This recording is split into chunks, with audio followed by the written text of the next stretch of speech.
How did y'all do it so good in Thomasville?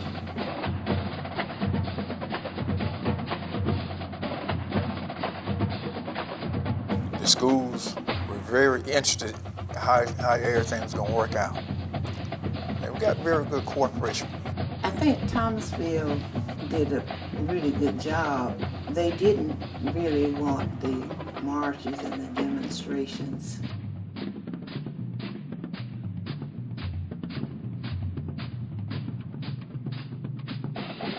But if you look at sports now, and what they have to offer, because all those people on that field was a team. But we knew it was in the minds of a lot of people it won't work. And we had to show them that it will work.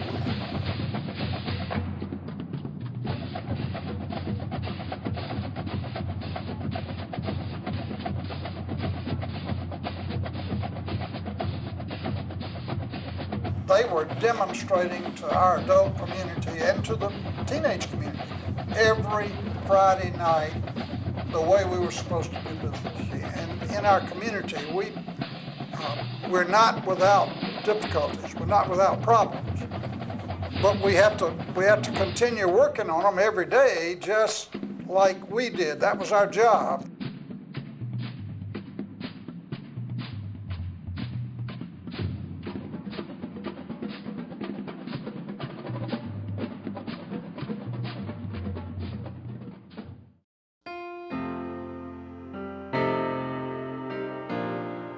The Supreme Court ruled in 1954 that black and white schools were to integrate, and the schools in Thomasville had gradually begun the process. The final piece to integration was putting the high schools together. So Magnolia and Central formed the Central High School Yellow Jackets, now known as Thomas County Central. Douglas High would join Thomasville High to make the red and gold wearing Thomasville High School Bulldogs. Many people, both black and white communities, worked together to make this happen. One decision that did help integration was school choice. This allowed black students to enroll in white schools. Jim Hughes was an assistant football coach for Thomasville High School during this era. That helped to expose the public to the fact that white and black kids were going to play together and play successfully. That first year I had a senior named Lloyd Austin. Lloyd Austin is a retired 4-star general in the U.S. Army, but he was a great locker room presence, and he was a great guy in the classroom. And students, as you're saying, they had to pay a price too, and they helped. Jim Hughes was named head football coach for the Thomasville High School Bulldogs in 1970. The schools were supposed to integrate in the fall, but Hughes, the coaching staff, and the football team integrated during spring practice in 1970. That changed the whole dynamics of everything we were going to do. Instead of me beginning to plan a spring practice in March of the team that I had been an assistant coach with for the last several years, now we were faced with putting the staffs together, putting the teams together, and having a productive spring practice so that we would actually be doing the spring practice work months before we actually put the schools together. So football was a focal point for us. We had to prove that it could be done. I was the science teacher over at Susan H. Dunlap Elementary School, and I was one of 4 blacks chosen to help integrate the total 7th grade students for the Thomasville City Schools. We came in with the mindset that we were going to make this thing happen. And it was a very cohesive group, and we worked together to make it. Well, I taught science, as I said, and we had, everybody worked together to make the system one of the best as it is and was in the state of Georgia. When the school system integrated with the teachers, Miss Opal Lewis, I guess you know her. The late Miss Opal Lewis. And we found out we were kinfolk, so that helped us out all the way along. Yeah, cousin. Parents of Ward, so we went off. That's true. So we went in. That's the way we introduced ourselves, cousin. And we both in social studies, and that helped too. So, you can't tell you, yes, we are. I was social studies teacher for 35 years, and it worked. You know, there's never been a time that I can recall, and like I say, I've been here 46 years, that our faculty members didn't get along. We got along well, everybody, you know, and young people saw that we didn't have any stuff like many places where they had 2 high schools in the same time, with 3 with Brookwood, and they couldn't even walk the same side of the street. I think too, we can't forget the role that our students played. Oh yeah. Now we came in as adults and we was going to set the example for them, but they had to carry out that plan. Regardless of what you told those young men getting prepared for spring practice, if they didn't get on that field, and you all had to establish that from the coaching staff standpoint, you had to be living, live, active role model. And the children had to see us as adults get along, and they were gonna do it. Well, we didn't have the support at the church because we didn't go to church together. We didn't have it in the social because we didn't do that. But from Monday to Friday, we expected those students to walk the hall together, sit in classes together, and be respectful. But they was following great leadership. You can catch him or you can leave him alone. Go call that sergeant. Go call that sergeant. Tell him down to the traffic. Tell him down to the traffic. Many other cities in the South had significant racial issues at this time. Thomasville, Georgia had many great leaders on and off the field that guided this community. The schools were very interested in how everything was going to work out. And we got very good cooperation. And it started from our principal, Mr. Johnny J. Jones, who was a very intelligent man. He prepped his teachers and everybody else about the coming together. And that was one of the things I wanted to plug in. But for me, as a rookie head coach, the most important person at the table was James Bryant. He made it possible for me to be successful. And if he were less of a man than he was, he could have undermined me in 1,000 different ways. And in the 13 years we worked together, I never saw a second of any kind of behavior, except everything he did was to try to make Thomasville High School successful. Coach Bryant was one of my coaches and teachers at Douglas High School, my product of Douglas High School. He was assistant coach when I was there. I was one of his pupils. He taught me how to think, how to get along with people. And I want to put this in interjection. Coach Bryant was much older, more mature than I was. And that made the difference in his situation, thinking. I learned something from him. My wife told me, you better prep yourself ready. The Lord had a plan for me, but I didn't have, that was not my plan, what happened. But the Lord had a plan for me on down the line. And now I am reaping the benefits from all those plans Coach Bryant and E.C. Williams had for us. That man was some kind of man. Coach James Bryant got me into coaching in Thomasville City Schools.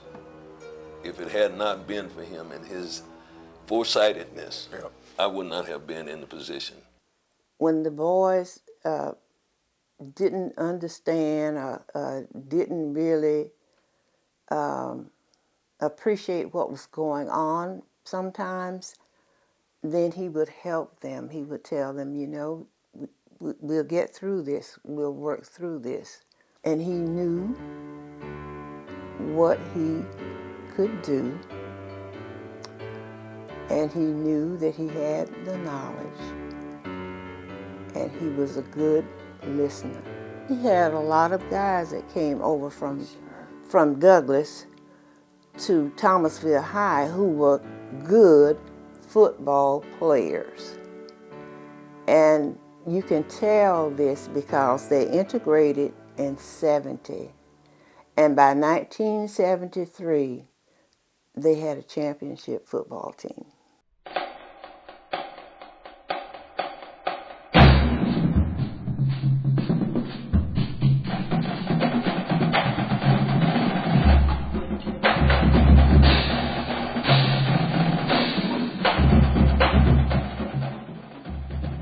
The 1971-72 school year was trying for the football teams of both schools.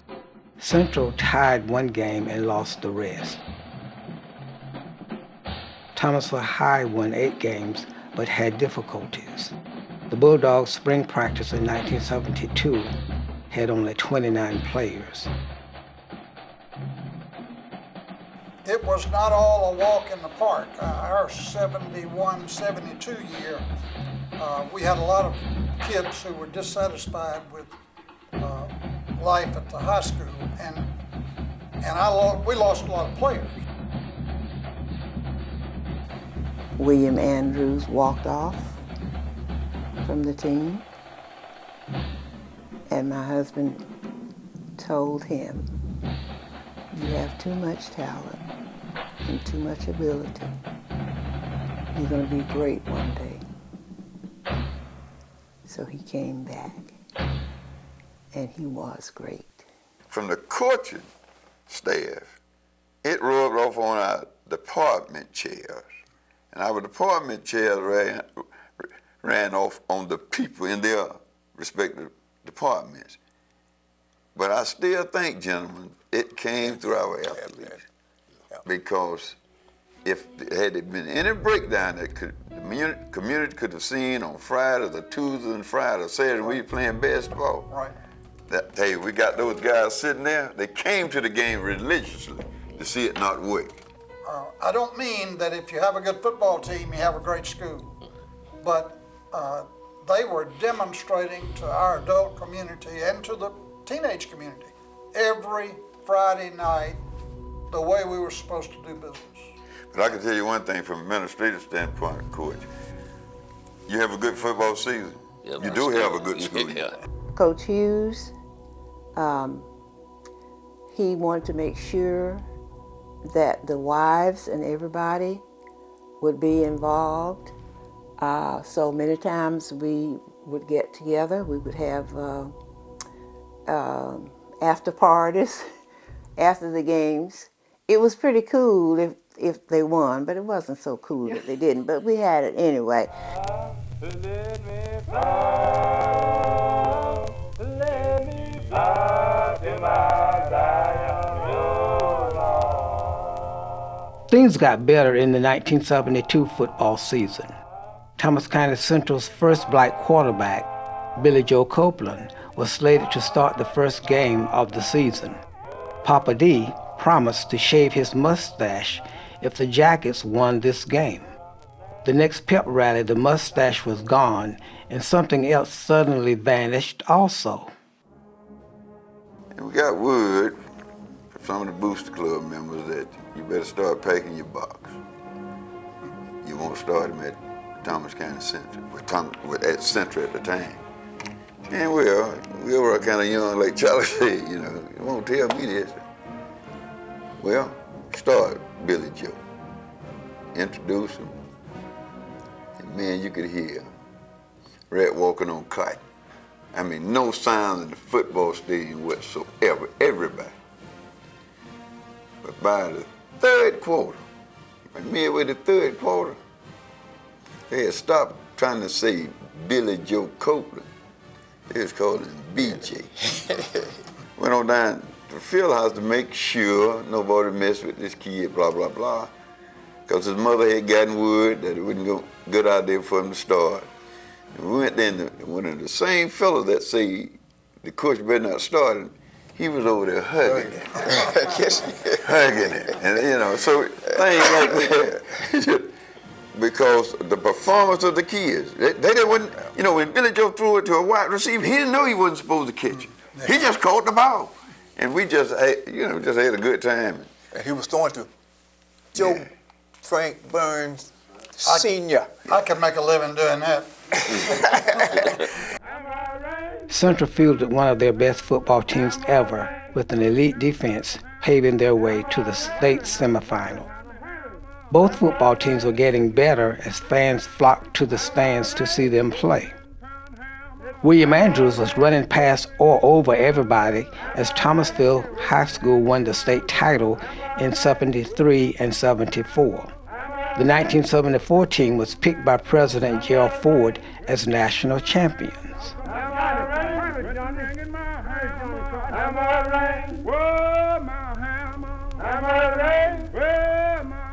With a mixture of coaches in the studio, wins and losses naturally come up. The Jackets' first win over the Bulldogs in 1976 did get mentioned by Coach Ward. I got one. Jim might not want to hear it. Oh, Charlie. Oh, I got to tell this, you know. It doesn't have to 19, be. yes, you got to. First time Central ever defeated the Bulldogs. No, you don't have to tell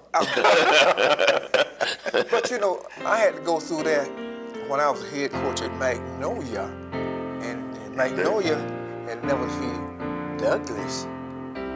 But none of those people are here making crap out of you. No, there's someone still around here. I think somebody ran a little quarterback sneak, I believe. More than once. Once, the little boy named 143 pounds, little Willie Costa, stood him up. After that game, I don't think any county folks went home. First time. That was something.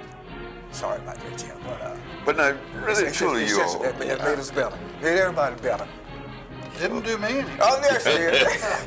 Oh, you got revenge. You know how the coaches are. You beat me now, I'm going to get you next year. I'm a little worked up that you brought that game up, Charlie. You got all these coaches and administrators here. Particularly because I've had two officials who were on that crew who told me that quarterback sneak scored. So neither one of us were standing down there, so we don't know. I have one in particular, and it goes back to some of the things that we've been saying as far as how you maintain your composure. I had a parent, white guy came to me and he jumped all over me about not playing his son, and I didn't know his son didn't get an opportunity to play, and he jumped all over me, and I just sat there and I said, okay. So the next 3 or 4 days after we got back to school, we practiced. I was at Douglas Middle School at the time.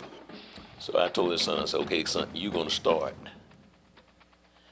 And he played offensive line, which was one of the position I was coaching. And this big guy from Valdosta was eating him alive. The kid came to me and told me, said, Coach, get me out of there. I said, what's the matter? He said, I can't do anything with him. I said, you sure? I said, I'll tell you what you do for me. Go tell your daddy. He did. He went and told his daddy. After the game, the dad came to me and said, I want to apologize. Yeah. And I said, for what?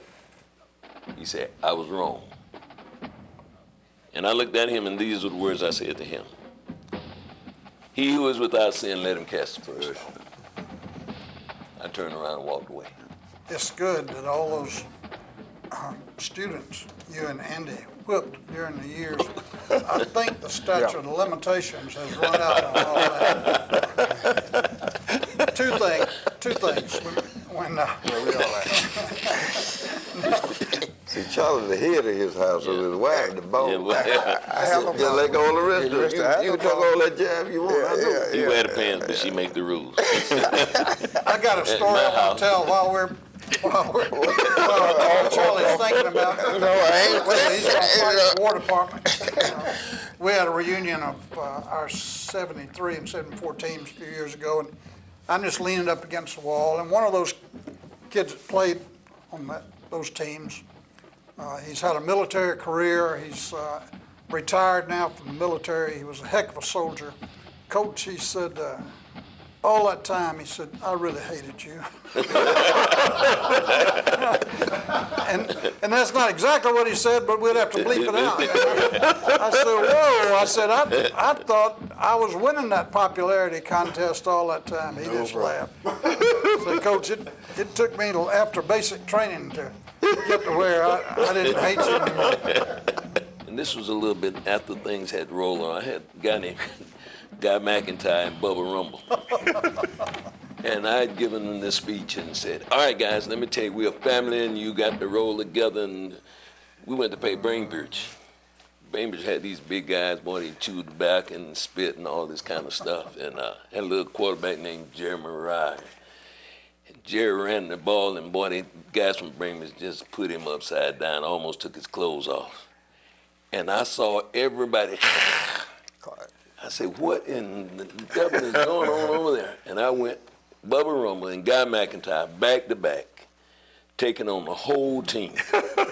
I went and said, guys, are you crazy? What are you doing? He said, Coach, you told us that we were family, and we got to stick together.